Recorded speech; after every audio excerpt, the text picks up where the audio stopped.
When it comes to factory suspension systems, Toyota TRD Pros do pretty good with their shocks. In fact, they're so good, we see a lot of you guys too often upgrading in the name of a lift.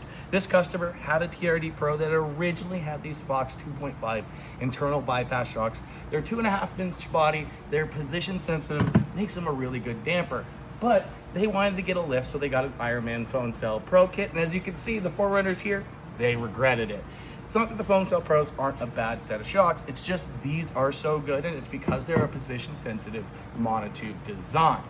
Now, what should you be running if you have a TRD Pro?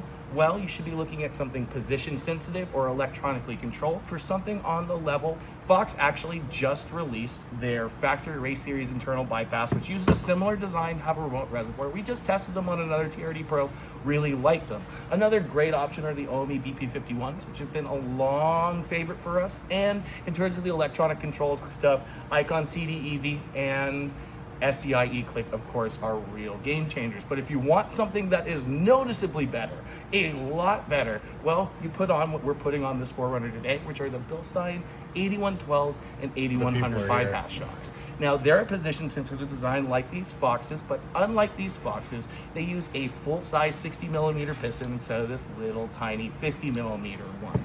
They also, in the front, add damping force outside of the ride zone instead of bleeding it off like this internal bypass design.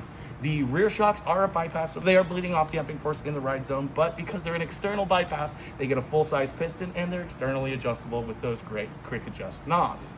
Not just that, they last a lot longer than these Foxes, and for what you're getting, they're priced really well. So, if you have a TRD Pro, it is incredibly important, or any vehicle really, to do your research on what your vehicle came with from the factory so you don't make big sacrifices in the name of some lift.